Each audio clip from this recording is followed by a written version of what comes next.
నమస్కారం శ్రీ ఆచార్య అనంతకృష్ణ స్వామి గారు. నమస్కారం అండి. చాలామంది క్లాసెస్ అడుగుతూ ఉన్నారండి. నాకు ఇన్స్టాగ్రామ్లో మెసేజ్ పెట్టినటువంటి వాళ్ళు కూడా బుక్స్ గురించి అడుగుతున్నారు, క్లాసెస్ ఎక్కడెక్కడ ఉంటాయి ఏంటని కూడా అడుగుతున్నారు. ఒక్కసారి ఇన్ఫర్మేషన్ ఇచ్చేస్తే చాలా బెటర్. మనకి ఇప్పుడు 2022 సెప్టెంబర్ 4 తిరుపతిలో ఉందండి. అలాగే మనకి స్పెషల్ క్లాస్ అనుకున్నాం, ఈ సెప్టెంబర్ 11 స్పెషల్ క్లాస్ ఉంది. ఇంకా ఎక్కువ టైం లేదు మనకి. September 11 special class. అలాగే సెప్టెంబర్ 18 మళ్ళీ విజయవాడలో ఉంటుంది క్లాస్ మనకి. అలాగే సెప్టెంబర్ 28 మళ్ళీ హైదరాబాద్లో క్లాస్ ఉంటుంది. అక్టోబర్ 3 కర్నూలులో ఉంటుందండి. ఈసారి కర్నూలులో పెడుతున్నాం మనం. ఎప్పుడు అనంతపూర్లో పెట్టేది, కర్నూలు వాళ్ళు చాలా డిమాండ్ చేశారు కాబట్టి డిమాండ్ మీద మనం సరే కర్నూలులో పెడుతున్నాం. అక్టోబర్ 3 కర్నూలులో పెడుతున్నాం.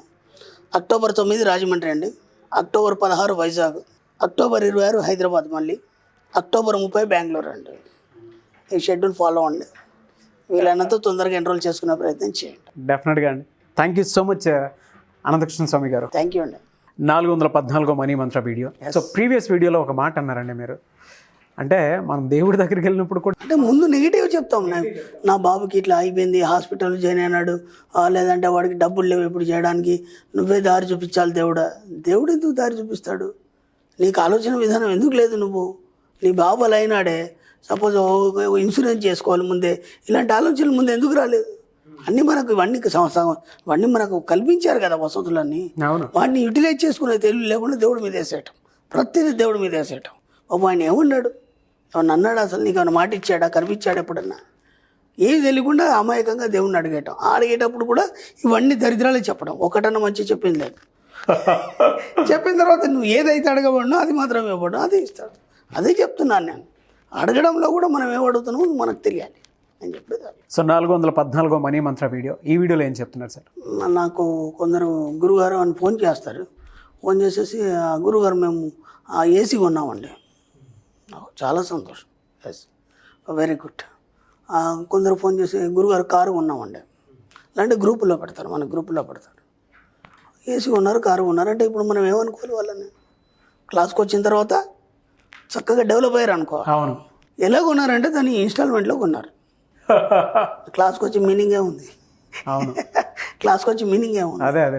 ఇక్కడ ఏం జరుగుతుందంటే మనం ఇప్పుడు సపోజ్ ఒక ఎంప్లాయీ ఉన్నాడు. నేను గతంలో కూడా ఎంప్లాయీస్ మీద చాలా మాట్లాడాను. ఒక ఎంప్లాయీ ఉన్నాడు, ఒక ఇల్లు కట్టాలనుకుంటాడు. ఆ రిటైర్మెంట్ అయ్యే మూమెంట్లో ఇల్లు కట్టాలనుకుంటాడు. దానికి మళ్ళీ లోన్ తీసుకుంటాడు. ఆయన సొంత డబ్బులు ఏమి ఉండవు, అవసరం లోన్ ఉంటుంది. ఇంకెక్కడ అప్పులు తెస్తాడు, మొత్తానికి కడతాడు. ఇప్పుడు నీకు వచ్చేది ఒక 80,000 అయితే దాంట్లోంచి నీ లోన్ కట్టింగ్ 30,000 పోతుంది. ఓకే, దాంతోపాటు ఇన్సూరెన్స్, హెల్త్ ఇన్సూరెన్స్ అవన్నీ కలిపి ఒక 15,000 పోతాయి. నీకు మళ్ళీ అన్నీ తిప్పి కొడితే ఒక 22,000 కంటే మిగలదు. ఇప్పుడు ఆ లోన్ కట్టడానికి మీకు దాదాపు 20 సంవత్సరాల టైం ఉంటుంది. మీరు ఒక్కసారి ఆలోచించండి.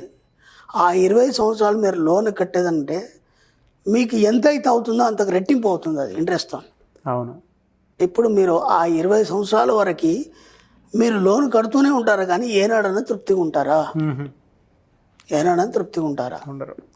ఎలా అయిపోయిందంటే మన వాయిదా పద్ధతులు అనేది బాగా అలవాటు అయిపోయింది. అవును. అంటే ఒకప్పుడు దాదాపు ఒక 20 years బ్యాక్ ఇవన్నీ లేవు. అప్పుడు ఏముండేదంటే ఒక బైక్ కొనాలంటే బాగా డబ్బున్న వాళ్ళే కొనేది. బాగా డబ్బున్న వాళ్ళ కుర్రాడికి వాళ్ళ నాన్నగారు కొనిస్తే చాలా హ్యాపీగా ఫీల్ అయిపోయేది. అది మొత్తం స్ట్రీట్ అంతా తెలిసేది, వాళ్ళ నాన్నగారు బైక్ కొనిచ్చారని చెప్పేసి. అది పెద్ద గ్రేట్గా ఫీల్ అయ్యేది. ఇప్పుడు మనం ఒక బైక్ కొనాలంటే ఉన్న పొలంగా 80,000 పెట్టాలి, ₹1,00,000 పెట్టాలంటే పెట్టలేం. కాబట్టి కంపెనీలన్నీ ఒక వెసులుబాటు కలిగించాయి. ఏమనంటే మీరు ఒక 20,000 కట్టేయండి, ఓకే, మిగతావన్నీ మీరు ఇన్స్టాల్మెంట్లో కట్టండి. ఒక 5 సంవత్సరాల వరకు మెల్లిగా ఇన్స్టాల్మెంట్లో కట్టండి. ఇది బాగానే ఉంది. ఒక్క బైక్ మట్టుకు బాగుంది, ఓకే, లేదా ఒక కార్ మట్టుకు బాగుంది. అంటే ఇప్పుడు మనం ఏం చేయాలంటే మనకు వస్తున్న ఇన్కమ్ ఏదైతుందో దాంట్లోంచి జస్ట్ 40% మాత్రమే వాయిదాలకు కానీ లోన్లకు కానీ వీటన్ని కేటాయించాలి. మనం ఏం చేస్తామంటే 80% వాటికే కేటాయిస్తాం. అవును. ఏది చూడు, ఇంట్లో ఏ ఐటెం తీసినా సరే, మీరు ఒక ఫ్రిడ్జ్ తీసుకోండి, ఒక రిఫ్రిజిరేటర్ తీసుకోండి, ఒక టీవీ తీసుకోండి, ప్లాస్మా టీవీ తీసుకోండి, ఒక వాషింగ్ మిషన్ తీసుకోండి, అవన్నీ వాయిదాలోనే ప్రతి నెల మేమున్నామని గుర్తు చేస్తాయి. ప్రతి నెల మేమున్నామని గుర్తు చేస్తాం. అదే మీరు నెట్ క్యాష్ పెట్టేసి ఒక ప్లాస్మా టీవీ కొన్నారు, అది వీళ్ళు ఉంటే చూస్తారు, వీళ్ళు చూడరు, మీ పని మీద మీరు ఉంటారు. కానీ ఇది చూడకుండా గుర్తు చేస్తుంది, నేను ఉన్నాను, ఫస్ట్ వస్తుంది నా ఇన్స్టాల్మెంట్ కట్టాలి. అంటే ప్రతి దగ్గర మిమ్మల్ని ఎంత పట్టు పీడించుకు తింటుంది ఆ వాయిదా పద్ధతులని. కాబట్టి ఒకటైతే పర్లేదు. నేనేమంటున్నా అంటే ఒక వస్తువు కొన్నారు పర్లేదు. అప్పుడు ఏమవుతుంది, మీ ఇన్కమ్ సోర్స్ దాంట్లో ఇది ఒక చిన్న అమౌంట్ కాబట్టి మీకు అది తెలియదు. కానీ అన్ని ఐటమ్స్ అలాగే తీసుకున్నారు అనుకోండి, ఇక మీరు అది కొనడం కూడా వేస్టే కదా. ఇప్పుడు నా క్లాస్కి వచ్చి కూడా వేస్టే, మీరు అవి కొనడం కూడా వేస్టే. కాబట్టి ఈ వాయిదా పద్ధతులు అనేది ముందు బయటపడేయండి. అలా తీసుకొచ్చారు కంపెనీ వాళ్ళు చెప్పిన కాన్సెప్ట్ బాగానే ఉంది. ఒక 20,000 కట్టండి, మీతో ఒక 5 సంవత్సరాల దాకా మెల్లిగా కట్టుకోండి. ఇప్పుడు వీడు డబ్బులు సంపాదించుకొని డబ్బులు జమ చేసి 5 సంవత్సరాల వరకు ఆగి ఆ బైక్ కొనాలంటే దాని రేట్ ఇంకెక్కువ అయిపోతుంది. అదే ఇప్పుడు 20,000 కట్టేస్తే వాడికి ఆ బైక్ ఇచ్చేస్తున్నాడు. ఈ 5 సంవత్సరాలు ఎంజాయ్ చేయొచ్చు, దాంతోపాటు ఇంకా వేరే పనులు కూడా దాంతో చాలా చేసుకో. ఇది బాగుంది. కానీ ఒక్కదాని మట్టుకే అది తప్ప నెసెసరీ. ఇక్కడ మనకి ప్రైమరీ నీడ్స్, సెకండరీ నీడ్స్ అని ఉంటాయి. అది ఎంతవరకు అవసరం? ఊరికే బైక్ వేస్తాం, తిరగడానికి నీకేం అవసరం? తిరగడానికి ఏం పని ఉంది నీకు? సరదాకి తిరగడానికి కాదు కదా. నీకు ఏదైనా పని ఉంది, దానివల్ల నువ్వు ఇంకా సంపాదన పెంచుకుంటావు. ఆ బైక్ ఉంటే కొద్దిగా ఎక్కువ దూరం వెళ్ళి నీ యొక్క బిజినెస్ చేసుకుంటావు. ఇలాంటి ఆలోచన ఉన్నప్పుడు కొనుక్కోవడం తప్పులేదు. కానీ ఊరికే వేసుకొని తిరుగుతానంటే దానికి ఏమైనా మీనింగ్ ఉంది. అది మళ్ళీ ఇన్స్టాల్మెంట్లో. కాబట్టి ఒక్క వస్తువు వరకు మాత్రం మనం మినహాయింపు మన సబ్జెక్ట్లో. అంతకంటే మీరు ఎక్కువ కొంటే మాత్రం మీరు సబ్జెక్టు వినడం వేస్ట్, మీరు నేర్చుకోవడం వేస్ట్. కాబట్టి ఆ వాయిదా పద్ధతుల్ని ముందు మానేయండి. ఈ వాయిదా పద్ధతుల ద్వారా మీరు చాలా బలహీనం అయిపోయి మీ యొక్క సిచ్యువేషన్స్ అన్నీ మళ్ళీ అప్పుల ఊబిలో కొరుకుపోవడం తప్ప మీరు ప్రశాంతత జీవితం గడపలేరు. కొంతమంది ఎందుకు సార్ అంటే ఈ వాయిదా పద్ధతికి అలవాటైపోయి ఉంటారు. అంటే వాడు ఇవ్వడానికి సిద్ధంగా ఉన్నాడు కదా. అప్పుడు చాలామంది బంగారం కొంటారండి.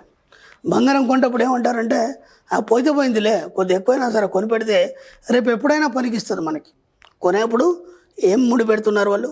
ఒకవేళ కనుక ఏదైనా అత్యవసరం వస్తే మనకి ఇది పనికి వస్తుంది అని ఎప్పుడైతే నువ్వు మాట అన్నావో, మనం 100,000 సార్లు చెప్పాం, నీ నోటి నుంచి మాట్లాడిన మాట ఏదైనా సరే ఎమ్మడే విషయంలో రికార్డ్ అవుతుంది. ఇప్పుడు ఏమవుతుంది, అది ఒక ఏడాది కూడా కాదు, ఎమర్జెన్సీ పీకల మీద వచ్చేసి దాన్ని ఎక్కడో నువ్వు దాన్ని తాకట్టు పెట్టేసి డబ్బులు తీసుకురావాల్సి వచ్చింది. అది ఎవరు చెప్పారు? అది ఆ డిజైన్ ఎవరు ఇచ్చారు? అది మీరే ఇచ్చారు కదా.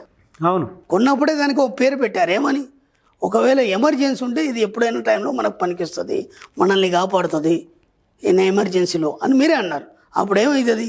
మీరు అన్నందుకన్నా మీకు ఏదో ఎమర్జెన్సీ వస్తుంది, వచ్చేసి దాన్ని ఖచ్చితంగా ఎక్కడ తాకట్టు పెట్టాలి, తేవాలి, డబ్బులు తీసుకురావాలి, ఆ కార్యక్రమం చేసుకోవాలి. అవన్నీ ఎందుకు మాట్లాడతారు?